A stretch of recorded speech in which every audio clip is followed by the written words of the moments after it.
자, 사회문화 분야의 교육입니다.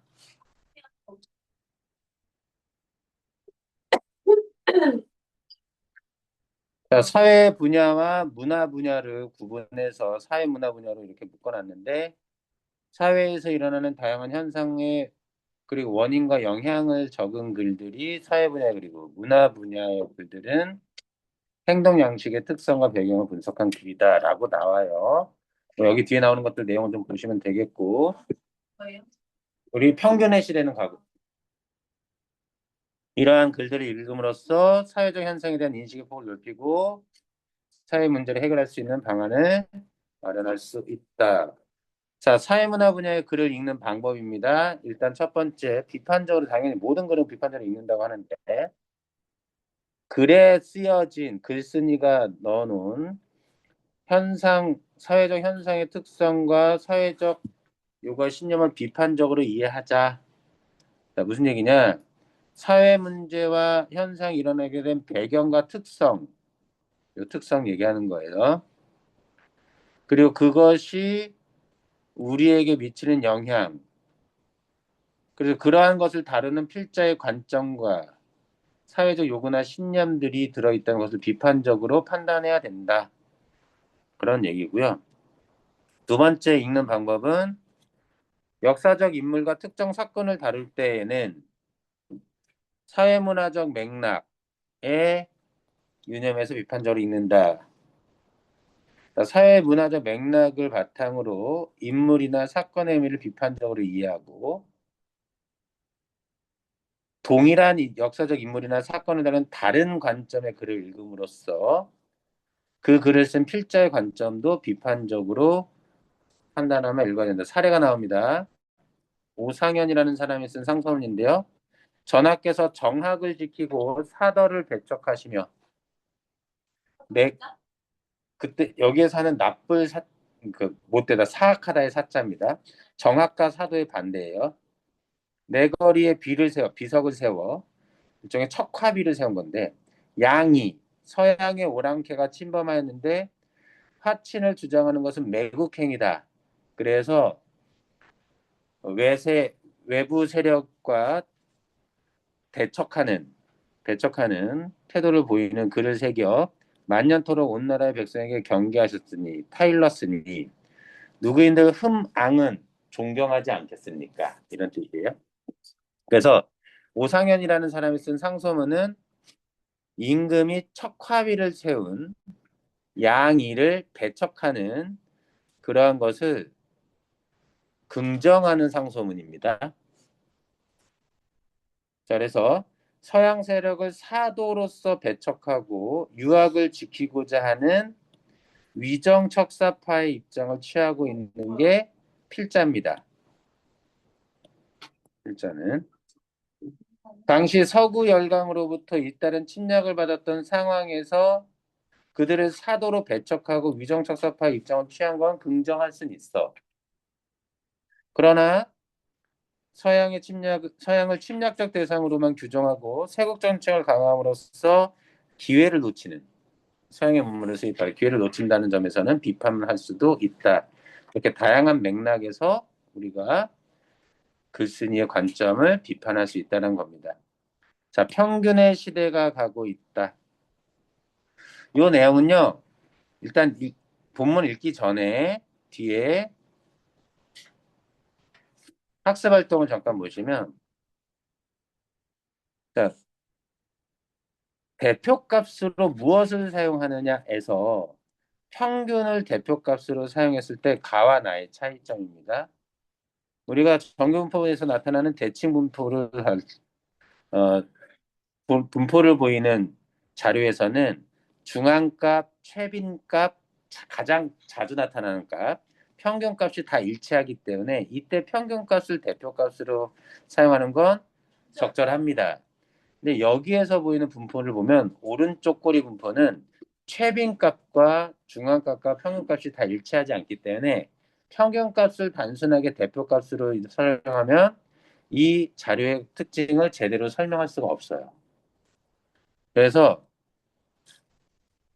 여기 최빈 중앙값이 모두 평균과 같기 때문에 평균값을 대표값으로 사용하더라도 잘못 이해할 가능성이 적다. 그러나 나의 경우 오른쪽 꼬리 분포의 경우는 평균값, 최빈값, 중앙값이 서로 다르기 때문에 평균값을 대표값으로 사용하면 사실을 잘못 이해할 가능성이 크다. 그런 겁니다. 그리고 1과 관련하여 이 글에서 자료 의미를 바르게 파악하기 위한 방법. 전체 자료의 다양한 변수의 양상을 세밀하게 살핀다. 자료의 범위를 정해서 다양한 요소를 고려할 수 있어야 한다. 그런 내용이고요. 이 글의 논지가 바로 이겁니다. 자, 논지와 관련된 다음 이야기는 학교에서 봤는지 모르겠지만 평균 수심이 1.4m라고 해서 강을 그대로 건널 때 평균 수심이 1.4m지만 평균 키는 1.65m니까 걸어서 행군 가능을 판단하고 진격을 했는데 이 강은 강 가운데를 비롯해 여러 곳의 수심이 병사들의 평균 키보다 깊었다. 그래서 빠져 죽는 사람들이 많았어. 그래서 이 강 수심의 대표를 평균 수심으로 파악했기 때문에 죽는 사람들이 나타났던 거죠. 뭘로 파악해야 범위를 정해서 어디서부터 어디까지의 범위가 그 깊이 여기 지금 가장 깊은 곳, 평균인 곳 이게 다 다른 거잖아. 그러면 이것들을 고려해서 가장 수심이 깊은 곳은 어디까지고 평균은 그렇지만 가장 깊은 곳은 어떻고 낮은 곳은 어떤지 가장 깊은 곳과 가장 낮은 곳의 값을 같이 따져가면서 얘기했어야 되겠지. 가장 깊은 곳은 없나냐. 그랬다면 이런 부분들에 실수를 하진 않았겠죠. 그래서 이 글에서 필자가 문제 삼는 사회현상은 전체 자료의 다양한 변수 양상을 고려하자면 평균을 대표값으로 사용해서 사실을 부정확하게 전달하는 것들을 문제 삼고 있고 평균의 시대가 가고 있다는 건 전체 자료를 세분화해 이해해야 되고 평균값을 이용하기에 적절한 상황과 적절하지 않은 상황을 파악해야 된다는 게 필요하다는 것. 자, 통계는 거짓말을 하지 않는다라는 부분이 구절이 나오는데 이 경우 솔직히 통계 자체가 잘못된 경우도 있긴 합니다. 설문조사를 잘못하거나 질문을 의도적으로 왜곡하면 통계가 잘못될 수도 있지만 이 글에서는 통계 자체는 잘못되지 않았는데 그 통계를 가지고 평균을 대표값으로 유용한 경우도 있지만 유용하지 않은 경우까지 평균값을 대표값으로 사용하는 건 문제가 있다.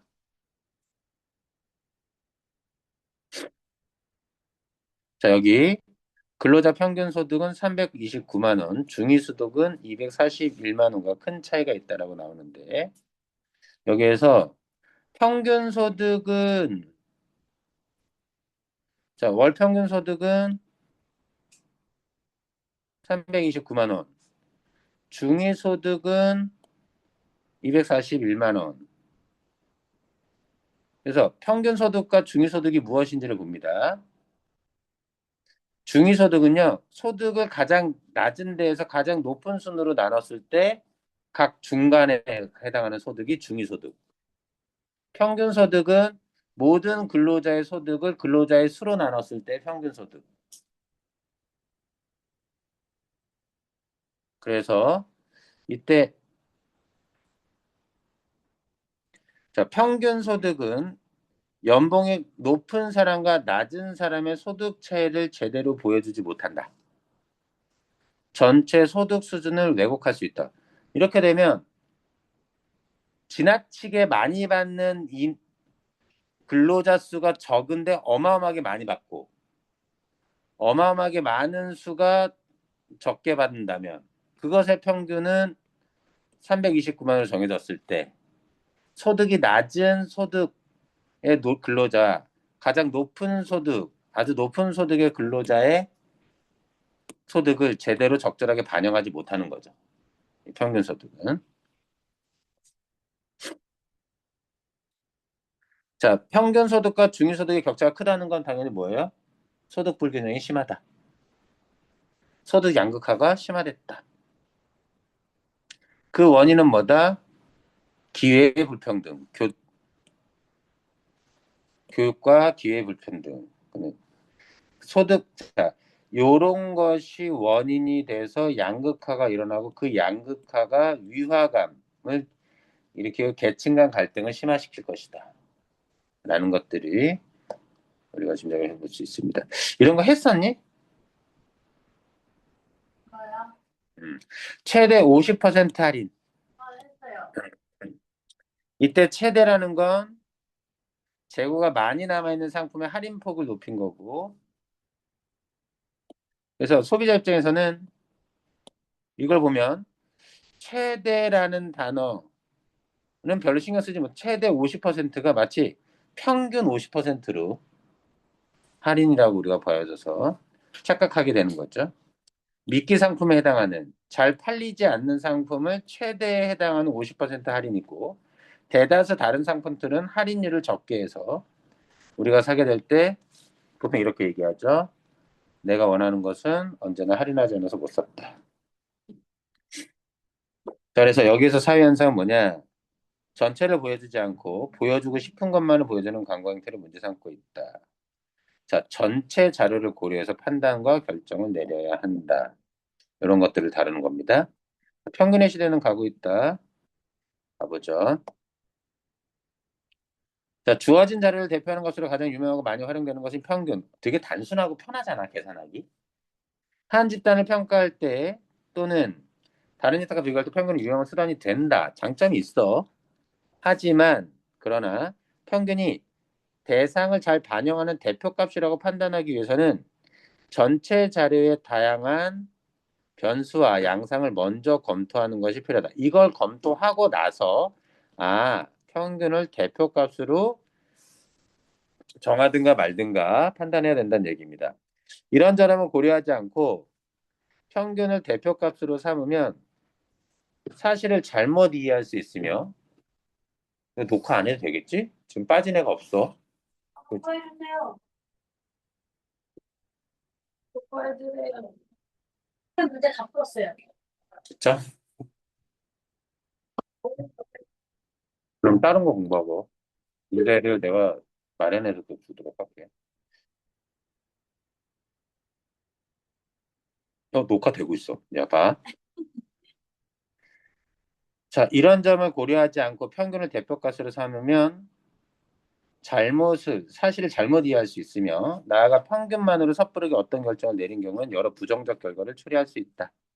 그래서 전체 자료의 다양한 요소를 고려해 대표값으로 평균을 선택해야 되는 이유입니다. 예를 들어 주방에서 일하는 한국인들의 평균 키에 맞춰 일률적으로 만들어지는 개수대는 모든 대상에게 평균에 따라 행동하라고 강요하는 것이다. 이렇게 만들어진 개수대는 많은 사람들이 이용하면서 불편을 느끼게 만든다. 이는 그리스 로마에서 나오는 프로크루스테스의 침대와 같은 것. 프로크루스테스는 통행들을 침대에 누인 후 키가 작으면 잡아뻗고 크면 발을 잘랐다. 그래서 이게 평균을 대표값으로 삼아 제품을 만들므로써 일어난 부정적 영향을 사례로 제시한 겁니다. 네. 그러면 최빈 값으로 해야 했던 거예요? 그러니까 어쩌면 개수대의 높이도 최빈값, 평균값 혹은 아까도 중앙값 이런 거 있었잖아. 그 특정 범위에 맞춰서 높이를 어 우리가 어 높이 조절 가능하게 생산하는 게 가장 좋았을 것 같고. 비슷하네. 아니 높이 조절하는 거다 돌려가지고 올리고 내리고 하는 것을 있으니까. 혹은 특정 범위에서 어, 그 평균에 해당하는 높이를 가진 것과 그것보다 좀 낮은 것, 그것보다 더 큰 것, 이런 것들의 제품군을 다양화해서 생산하는 게 맞는 거겠죠. 최변값이나 중앙값을 따져가지고. 자, 대상의 다양사, 여기 소제목들이 이렇게 나와서 아주 좋습니다. 자, 대상의 다양성을 고려하는 평가 사용은 사실을 부정확하게 전달하는 경우가 많아서 문제가 되고 있다. 다음에 그래프를 보면 대칭 분포에서는 얘네들이 일치하거나 거의 유사해서 평균을 사용했을 때 오해가 일어날 가능성이 적어. 하지만 오른쪽 꼬리 분포 아까 그림 있었죠. 그 값들이 최빈, 중앙, 평균값의 차이가 나. 평균값에서 빈도가 가장 높다고 착각하기 쉬운데 최빈값은 따로 있어. 요건 통념이죠. 이 경우에는 최빈수와 평균값이 다르기 때문에 오해가 생길 수 있다. 오른쪽 꼬리 분포는 소득, 재산, 소득과 재산 등 나타내는 자료에서 많이 찾아볼 수 있는데 그래서 우리는 중앙값 같은 걸 보통 선택합니다. 평균값보다. 이런 재산, 소득, 불평등 이런 거 따질 때. 이런 자료에서는 평균값을 대표값으로 사용할 때 주의를 기울여야 된다. 사용하지 말라는 게 아니에요. 사용하더라도 이것이 평균값으로서 최빈값을 의미하지 않는다는 거. 소득을 제로부터 맥스까지 했을 때 여기에 중앙값이 오히려 중위소득을 나타내서 이해됐니? 무슨 얘기인지? 이런 것들 가지고 어디 정도의 소득 수준까지를 이렇게 소득을 나눠가지고 10등분하기도 합니다. 10등분하기도 해요. 10분위 소득 뭐 이런 것들. 네. 그러면 자 어쨌든 자 포드주의식의 소품종 대량 생산의 시대. 다양한 품종이 아닌 그리고 대량 생산의 시대는 평균이 중요한 개념으로 자리 잡았고 많은 영향을 끼쳤다. 이 음. 자동차 하나만 여러 개 만드는 그런 거. 수량을 많이, 가짓수는 적게, 가짓수는 적게, 수량을 많이. 다품종 소량 생산의 시대가 요즘 시대 같은 데도 있죠. 어쨌든 그렇습니다. 하지만 현대에는 그런 평균의 개념이 소비자들의 다양한 특성을 반영하지 못하는 경우가 많다. 미국의 일반 가구당 평균 가족수는 3.6명. 이 평균값에 맞춰 건축업자들은 3인 또는 4인을 대상으로 하는 주택을 짓는다. 하지만 평균 가족수에서 벗어나는 가족도 상당수에 달한다. 통계에 의하면 3이나 4인 가족이 전체의 45%에 불과하며 1인이나 2인 가족이 35%, 5인 이상 가족이 20%. 어마어마해요. 이와 같은 사실은 평균을 청구할 때 전체 자료를 세밀하게 살피는 것이 중요함을. 그래서 주택을 공급하더라도 다양하게 1, 2인 가족, 야 35%야. 45%는 큰 차이 없어. 어떻게 보면. 그러면 3, 4인 가구에 3, 4인 가족을 상정한 주택만큼 1인 2인 가족을 생각하는 주택도 공급하는 게 필요한 거지. 자, 자료의 범위를 보자. 첫 번째 방법. 우리나라는 음, 음, 사계절이 뚜렷한 나라다. 겨울에는 영하 10도 이하가 되기도 하고 여름에는 30도 이상의 고온이 여러 날 지속되기도 한다. 이 때문에 우리나라 사람들은 계절별로 많은 옷을 가지고 있어야 한다. 그에 반해 하와이 지역은 월별 평균 기온이 연간 거의 변동 없이 유지된다. 평균 기온이 그냥 연간 유지돼요. 그래서 보통의 경우 반팔 옷으로 대부분의 시간을 지낼 수 있다. 우리랑 차이가 나는 부분이에요. 계절별로 평균 기온의 차이가 많이 난다. 혹은 월별 평균 기온이 연간 거의 변동 없이 유지되지만 우리는 월별 평균 기온이 극심하게 차이가 난다. 이렇게 볼 수도 있죠. 만일 하와이 지역의 사람이 우리나라 연평균 기온과 월별 평균 기온과 연평균 기온이 12.5도라는 말만 들었다면 미국 하와이 사람들은 대체로 모든 달이 12.5도인가 생각할 수도 있겠죠. 자신이 사는 지역에 비해 1년 내내 추운 것이라고 생각하지 않을까? 그럴 수도 있겠습니다. 우리나라는 연교차가 큰 나라. 여름과 겨울의 기온차가 심하다. 이를 연평균 기온만으로는 알 수 없다. 그래서 연평균 기온으로 여기 자료의 범위로 봅시다. 연평균 기온으로는 연교차를 확인할 수 없다. 1월부터 12월까지의 월별 평균 기온을 알고 월별 기온 차이를 파악해야 여름과 겨울의 기온 차이를 알 수 있다. 자, 이게 뭐냐? 월별 평균 기온입니다. 가장 높은 데가 여기잖아요. 가장 기온차가 크게 나는 경우가. 월별 차이도 있지만 이것만 알아서는 안 됩니다. 월별 평균 기온만 알아서는 안 돼요. 왜요? 해당 월에 가장 높은 온도와 가장 낮은 온도 차도 알아야 됩니다. 안 그러면 영하 2.4도밖에 안 되니까 영하 2.4도 우리가 영하 10도까지 떨어지는데 이걸 알 수가 없어. 자, 월별 평균 기온만으로 충분할까? 그렇지 않을 수 있다. 우리나라에 환절기 감기 환자가 많아진다. 그 이유는 낮밤의 기온차인 일교차가 심하기 때문에. 그래서 우리가 보통 여행을 갈 때에도 해당 지역, 해당 기간의 평균 기온에다가 하루 최고와 최저 기온 일교차.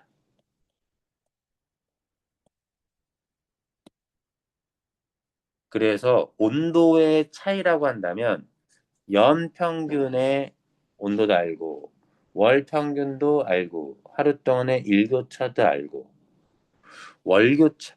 자, 해당 달에 가장 높은 온도와 낮은 온도도 아는 것도 나쁘지 않겠습니다.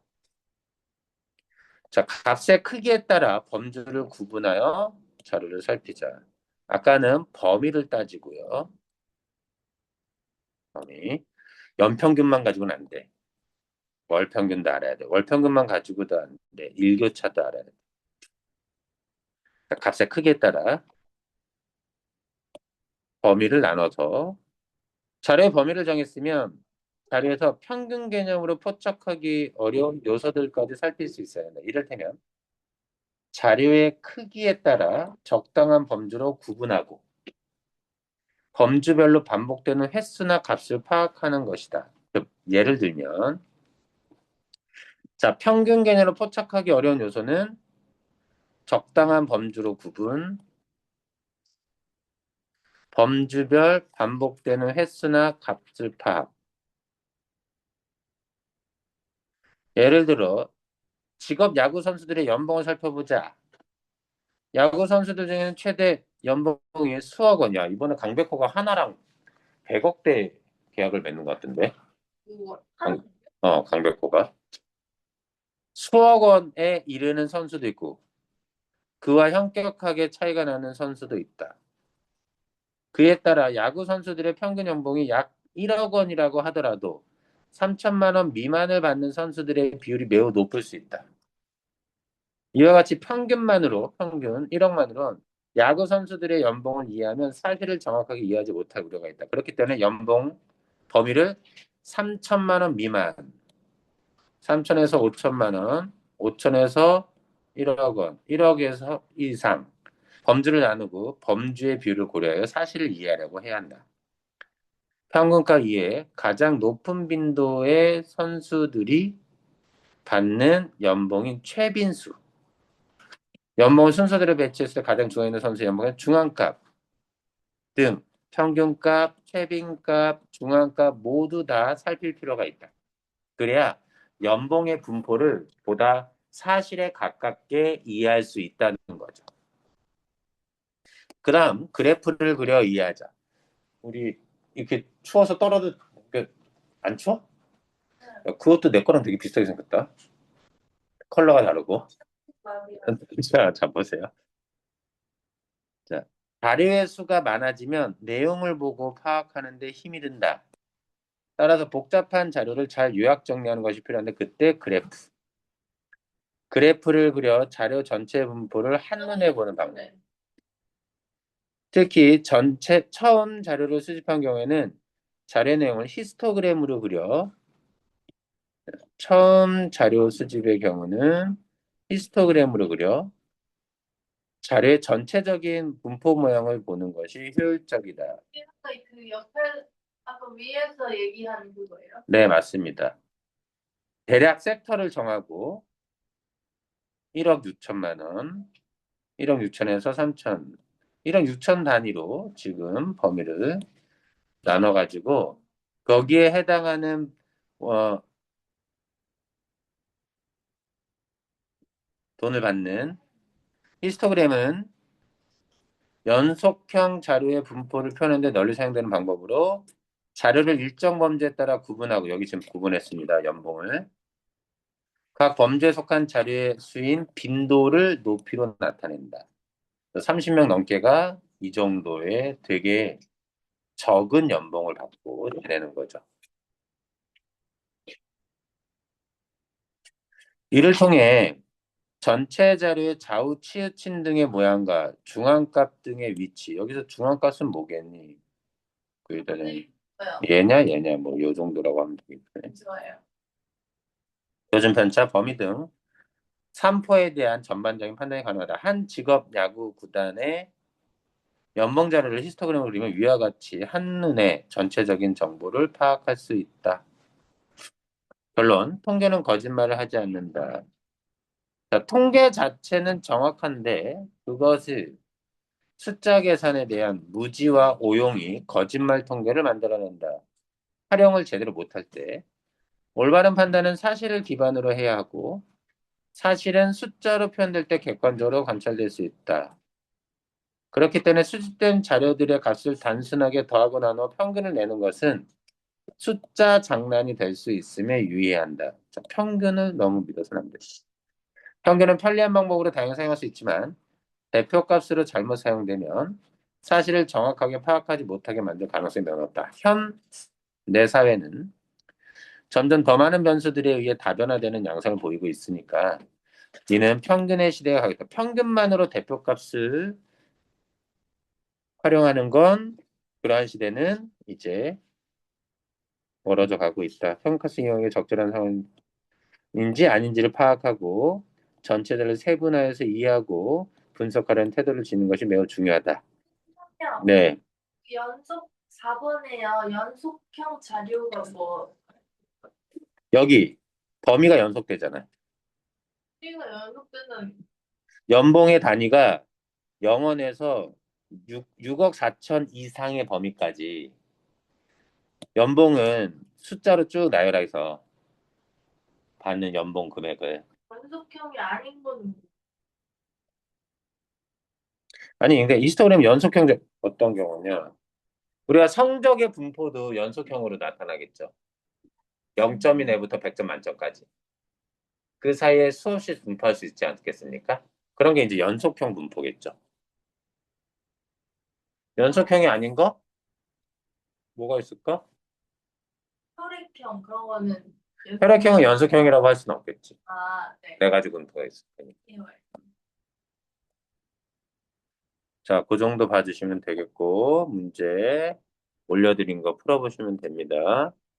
저 문제 뽑아주세요. 네, 문제는 따로 프린트로 뽑아드릴게요. 시간 되나요? 너 왜? 녹화 다 하시죠. 자, 과학기술 분야의 글읽기입니다. 자, 과학 분야의 글은 자연현상의 법칙을 탐구하고 그 원리를 논리적으로 전개한 글. 자, 기술 분야의 글은 그런 과학 이론을 분야에 적용해서 생활에 이용하도록 가공하는 원리와 방법을 밝힌 글. 과학기술은 같은 말이라고 생각할지 모르겠지만 좀 다른 말입니다. 과학과 기술은. 그래서 대체적으로 객관적인 지식과 정보를 다루고 논거는 근거랑 같은 말이에요. 쉽게 말하면. 그런 입증을 통해 과학기술의 원리를 제시한다. 또한 이를 실생활에 응용하는 방법, 이건 기술 분야와 관련된 있는 건데 그런 거죠. 자, 이것도 비판적으로 읽는 건데요. 우리가 이런 능력이 되나 모르겠네. 과학기술의 원리를 이해하고 지식과 정보의 객관성을 판단하면서 읽는다.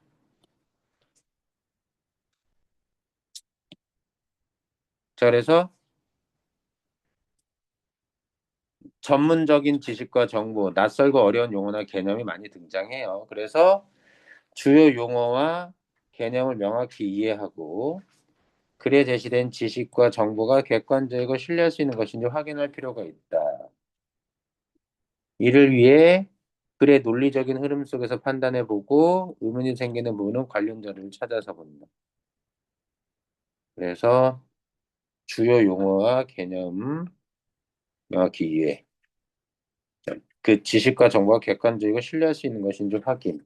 그것들을 논리적인 흐름 속에서 의문나는 점은 자료를 찾아보고. 두 번째 방법, 과학 입증 과정의 타당성을 판단한다.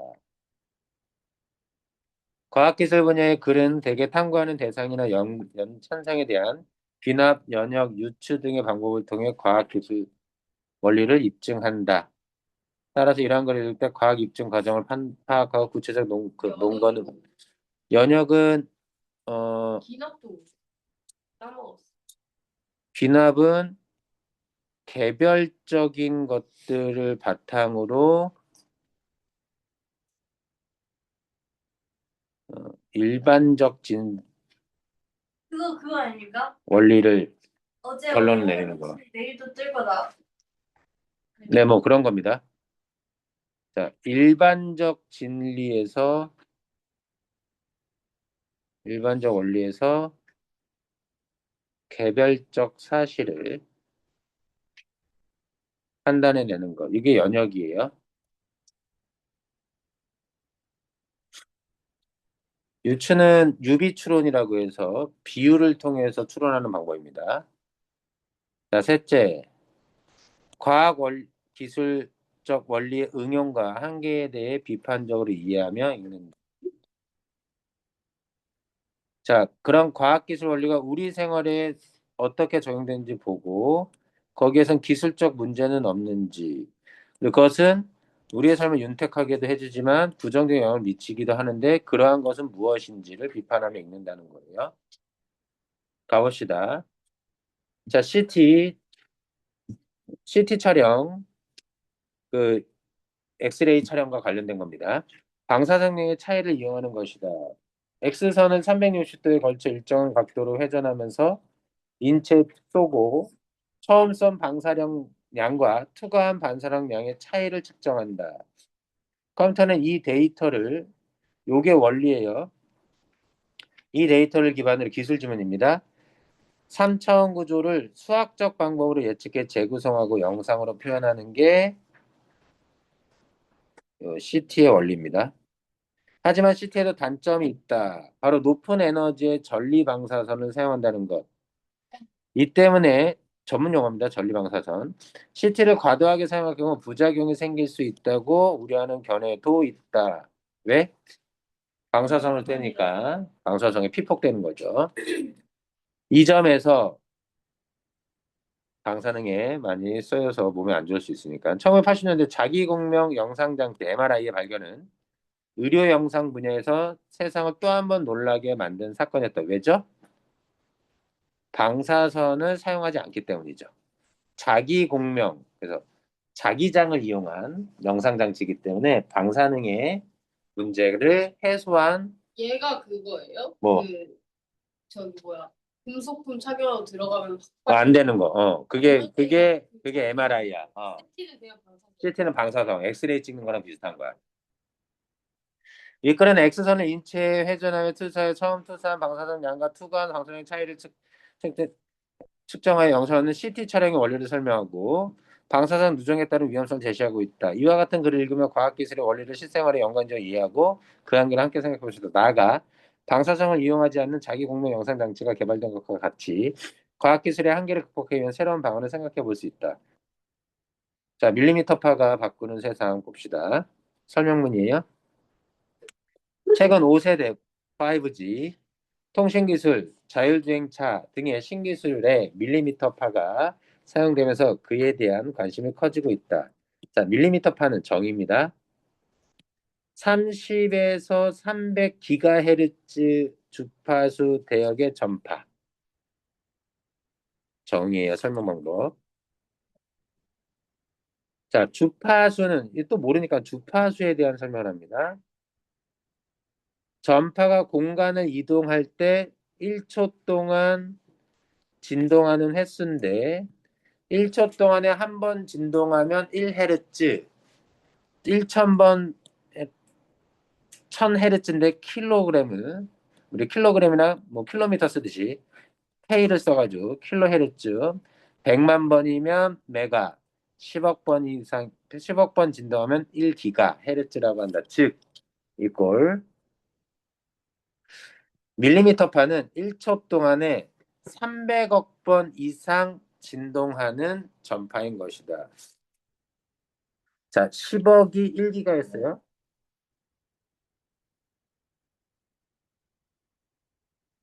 어? 그죠? 밀리미터파는 30에서 300이니까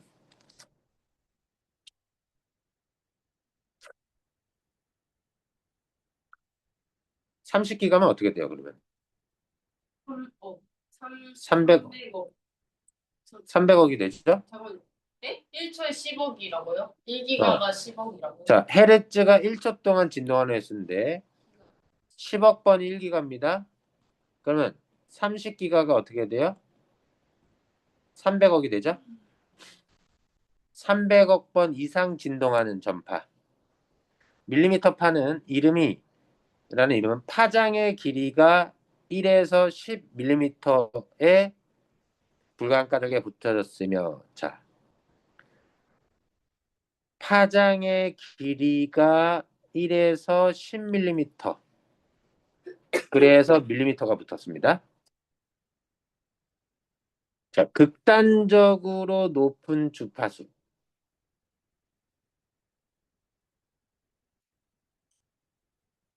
자, 그래서 관계를 아셔야 돼요. 파장이 짧으면 주파수가 높다. 주파수가 큽니다. 이거를 좀 유치하지만 이렇게 생각해 볼게요. 여기 벽이 있습니다. 벽에 뭘 달아요? 자, 용수철을 이렇게 달았다고 쳐보죠. 용수철을 좀 거꾸로 그려볼까? 다시.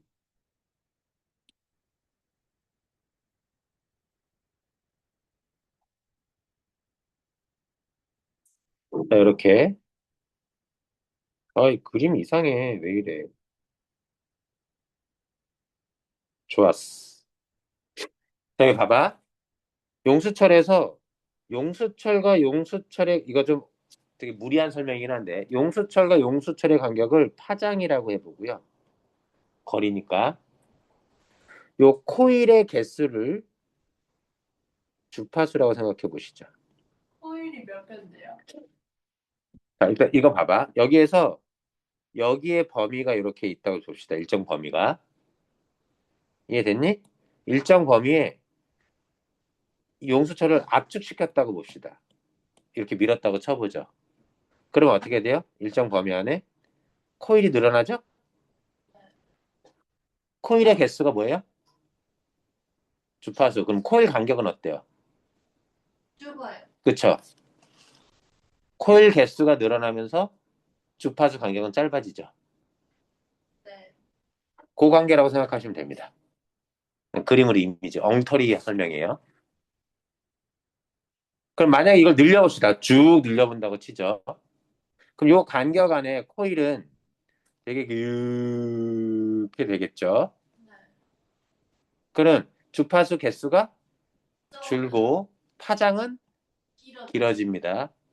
이해됐어? 지금 통합과학 시간 들었던 것 같아요. 어쨌든 그래요. 그리고 또 알아둘 거, 얘네가 에너지가 파장이 짧을수록 에너지는 큽니다. 파장이 짧을수록 에너지가 크다고요? 자, 이렇게 설명해 볼게요. 어, 이거는 미리 외우는 게 되게 좋습니다. 소리도 높은 소리가. 빨주노초 파남보를 이렇게 써볼게요. 빨주노초 파남보 그 바깥이 적외선 다천과 그리고 마이크로파 여기는 자외선 자외선이 X선 반마선 이렇게 있습니다. 이렇게 될 때 여기를 우리가 뭐라고 부르냐면요. 가시광선. 예, 가시광선이라고 해요. 두둑 볼 수 있어서 가시. 네. 얘는 빨간색 밖에 있는 선, 눈에 안 보이는 선, 그래서 적외선. 알고 있죠? 보라색 밖에 있는 선이어서 자외선. 자, 여기에서 봅니다. 이쪽으로 갈수록, 오케이. 파장이 길어지고요. 진짜로.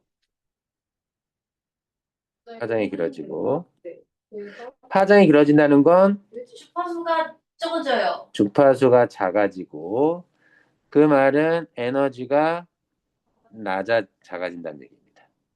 거꾸로 왼쪽으로 갈수록 파장은 짧아지고 주파수는 커지고 에너지는 커져서 우리 안과에 가서 눈병 났을 때 치료한 다음에 따뜻한 걸로 눈 대잖아요. 그때 자외선 되면 암 걸립니다. 그때 우리 뭘로 해요? 적외선 쬐는 겁니다. 적외선. 따뜻한 게 적외선 나와요. 네, 따뜻한 게 적외선. 우리 몸에 좋다고 쬐는 게 적외선이지. 자외선 쬐면 안 걸려. 적외선은 피부 안 걸려요. 자연에서는 자연에서도 얻을 수 있죠. 자연에서 나오죠. 적외선은. 모든 빛의 적외선, 햇빛에 있어. 햇빛에 다 근데 들어있습니다. 자외선도 있어. 자, 봅시다. 밀리미터 파는 적외선 가시광선에 비해 파장이 길지만 휴대전화나 무선통신 시대에 사용되는 마이크로파보다 파장이 짧다. 그래서 밀리미터 파여서 꽤 적일 것 같지만 어디에 위치합니까? 적외선 가시광선 파장이 이거 마이크로는 짧아. 그럼 어디에 위치해요? 그 사이. 여기에 위치해야 되네요. 여기에 밀리미터 파. 자 밀리미터 파가 존재한다는 겁니다. 자, 1000mm 파를 필요한 사람은 보스. 생물학자이면서 물리학자였던 그는 1895년 가시광선과 자외선 등 빛의 굴절과 회절, 편파에 관한 실험을 했다. 이 과정에서 그가 독자로 개발한 일종의 밀리미터파 신호 발생된 반도체 크리스털을 이용하여 밀리미터파를 약 1.61km 떨어진 곳까지 보낼 수 있었다. 이해 안 됐어요. 선생님. 뭐를? 방금요. 요 반도체 크리스털을 통해 밀리미터파라는 전파를 발생시켰고 그것이 그 전파가 어디까지? 1.6km 거리가 떨어진 곳까지 그 전파를 보낼 수 있었다는 거죠. 음파도 파동입니다. 파장이에요. 야! 하는 소리가 우리끼리는 들리지만 어디까지? 저기 건물 밖에까지는 들리지 않겠죠? 그럼 전파가 퍼진 거리가 얼마 안 되는데 여기 밀리미터파를 여기까지 보냈다는 얘기야. 쉽게 말하면. 밀리미터파의 특징. 주파수가 매우 높다. 보스베이. 주파수가 높으면 진동 횟수가 많은 것인데 자, 주파수가 높으면 당연히 진동 횟수가 맞죠. 같은 말이죠. 진동 횟수가 주파수니까요. 그 말은 그럼 파장이 짧다. 자, 주파수와 파장의 관계. 주파수와 파장 반비례. 파장이 짧아질수록 파장 전파의 직진성이 커지며 전파의 직진성이 커지면 장애물에 부딪혔을 때 반사되어 나가려는 성질이 커진다. 자, 그러면 밀리미터 파의 특징.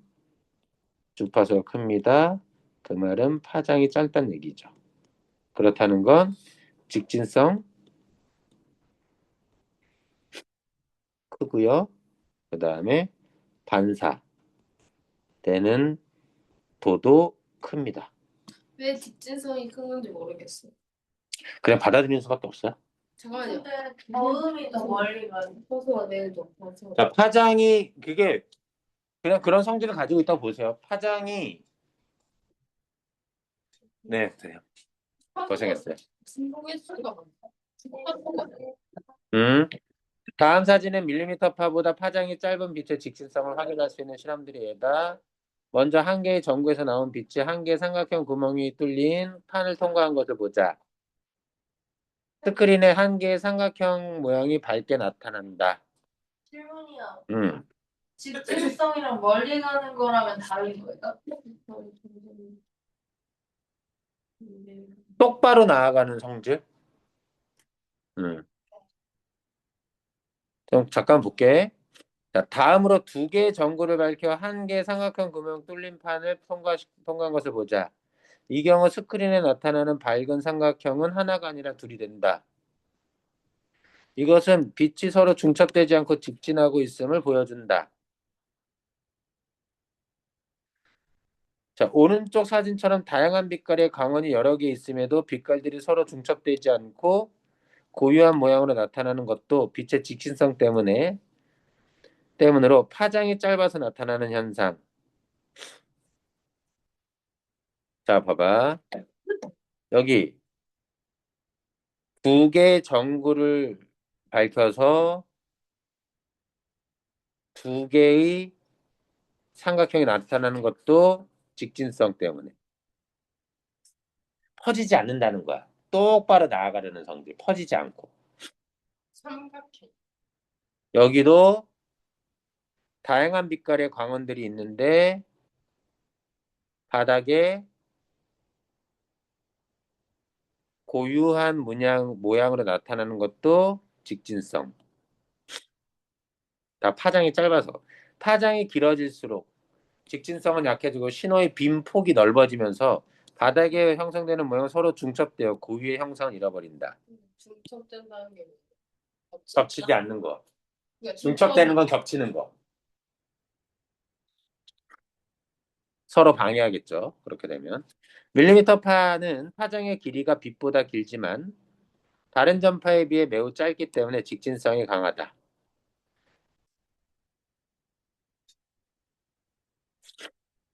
제2차 세계대전에 주로 사용된 마이크로파 신호인 20GHz 대역의 레이더는 신호의 빈폭이 넓어서 적에게 노출되는 문제가 있었다. 아까 밀리미터 파는 아닌 거죠. 그쵸? 얘는 마이크로파 신호인 크기는 요겁니다. 레이더. 마이크로파래요. 이해됐죠? 여기 아까 썼지만 이 마이크로파입니다. 근데 이거보다 주파수가 높은. 그래서 크기는 같되 빈폭이 더 좁은 레이더가 필요했다. 이 요구는 밀리미터 파에 관한 보스의 실험 결과를 실제로 사용해 결과됐다. 신호의 직진성이 마이크로파 대역의 레이더의 큰 밀리미터 파 레이더를 사용한 것. 마이크로파 레이더가 아니라 밀리미터 파 레이더를 사용합니다. 이것이 밀리미터 파의 첫 번째 응용 사례. 이후 밀리미터 파는 군사용 레이더 개발에 많이 응용되었다.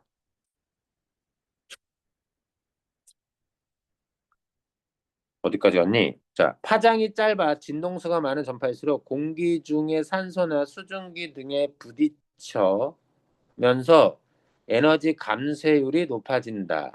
하나 더 있습니다. 자, 파장이 짧고 주파수가 클수록 대기에서의 기체 분자 부딪혀서 나타나는 에너지 감쇄율이 크다. 에너지를 많이 더 다른 빛에 비해서 더 많이 감소한다. 이것은 늦가을 맑은 날과 안개 낀 날의 빛의 세기가 확연히 다른 점을 생각해 보면 쉽게 이해할 수 있다. 이것도 유추예요, 방금. 이거? 유추가 아니라 이거에 대한 사례라고 봐야 되지. 한번 가볼게. 자, 밀리미터 파도 예외는 아니다. 비가 오거나 안개 낀 날이면 밀리미터 파를 이용한 통신 시스템의 성능이 크게 떨어진다. 예, 수증기나 수증기 같은 거 부딪혀서. 이와 같은 현상이 일어날 가능은 산소에 의해 신호의 크기가 크게 줄어들기 때문에. 자, 에너지 감소율이 크다는 건 신호의 세기도 더 크게 감소한다.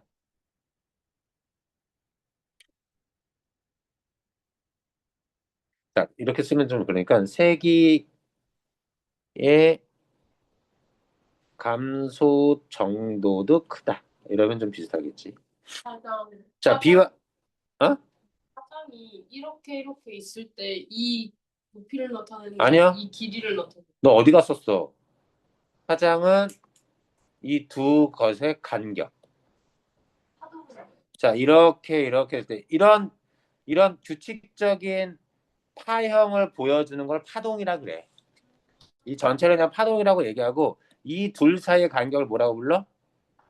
파장. 위아래 간격은 진폭이라고 불러. 여긴 지금 진폭 안 따지고 있어. 거리. 파는 물결파. 파동. 파동의 거리. 얘 사이의 거리가 파장. 네. 그리고 마루와 골과 골, 마루와 마루. 이거 지구가 같다. 그거는 진폭. 위아래는 진폭. 아 정말 못해먹겠다. 어쨌든 별거 아니야. 그냥 받아들이면 돼. 자, 받아들여줘요. 물이고 물에는 산소 분자가 있어서 비 오는 날이나 안개 낀 날은 통신 시스템 밀리미터 파를 사용하니까 파장이 짧은 걸 사용하기 때문에 감쇄율이 커서 신호의 세기가 약해진다는 거죠. 흡수되기 때문에. 이때 흡수된 전자파는 열로 변해 사라지고 나머지 전자파는 목표에 도달하기 신호의 세기가 크게 줄어든다. 밀리미터파는 직진성과 대기 감쇄 특성 때문에 한 번에 먼 거리로 데이터를 전송하는 데 어려움이 있어. 그러나 파장이 짧아 전자회로와 안테나의 크기를 작게 만들 수 있으며 자, 가용 대역폭이 넓어서 수기가헤르츠의 대역폭을 필요로 하는 대용량 데이터의 고속 전송에 유용한 장치. 그냥 받아들이세요. 단점은 이런 건데. 받아들일 시간을 주세요. 파장이 짧아. 단점. 한 번에 먼 거리로 데이터를 전송하는데 어려움이 있다. 단점입니다. 왜죠? 왜 감소하니까 신호의 세기가. 직진성이 좋아서 근데 직진성이 좋다라는 건 이 성격을 갖고 있는 거 아니야. 주파수가 높다. 네. 이 성격을 가지고 있으면 에너지 감소율이 크다니까. 신호의 세기가 자꾸 감소하기 때문에 멀리까지 한 번에 보내기가 어려워. 중간에 중계해주는 데가 있어야 되는 거지. 받아서 다시 쏴주는. 그런 데 있으면 계속 쏠 수 있겠지. 근데 어쨌든 하지만 그 외에 파장이 짧으면 전자 회로와 안테나의 크기를 작게 만들 수 있대. 나도 모르겠어. 이건 내 기술자가 아니기 때문에. 그래서 이런 기술적 장치의 크기를 소형화시킬 수 있고 쓸 수 있는 대역의 폭이 많아서 넓어서 수기가 헤르츠의 대역폭을 필요로 하는 대용량. 자, 여기 나옵니다. 대역폭. 사용할 수 있는 주파수. 이 주파수에 정보를 실어서 데이터를 실어서 나르는데 여기서 보면 대역폭이 넓으면 넓을수록 많은 데이터를 여기에 담아가지고 보낼 수 있다는 거겠지. 이게 정확하지 않지만 도로가 넓어. 그러면 한 번에 차를 많이 나란히 보낼 수 있겠지. 네. 이렇게 생각해 봅시다. 아니 그 대역 가능한 폭이라는 게 파장이에요? 아니면 진폭? 주파수 아까 나왔잖아. 30GHz에서 300GHz 뭐 이렇게 나왔잖아. 이 수기가헤르츠의 대역폭을 갖는데 사실 저희가 눈으로 못 봐요. 눈으로는 못 보지. 파동의 형태예요? 네. 그래서 어쨌든 대역폭이 넓으면 대용량의 데이터의 고속 전송에 유리하다. 지금 5G가 밀리미터 파를 이용한다는 겁니다. 근래 들어 반도체 공정기술의 발달로 밀리미터 파 부품의 가격이 떨어지고 고품질 영상 데이터 같은 고속 데이터의 전송 수요가 많아짐에 따라 똑같은 영상도 고품질로 보려는 밀리미터 파는 점점 더 우리 생활 깊숙이 파고들고 있다. 그래서 파장이 짧을수록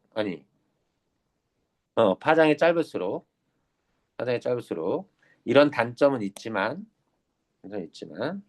파장이 짧으면 이 크기를 작게 만들 수 있고 가용 대역폭도 넓어져서 대용량 데이터의 고속 전송도 유리하다. 아이씨 어디까지 있어? 진짜 길다. 야 나머지는 내일 하자. 여기 내일 보충 때. 이거 시간이 좀 애매하다. 더 하고 싶은데 지금 집에 가봐야 돼서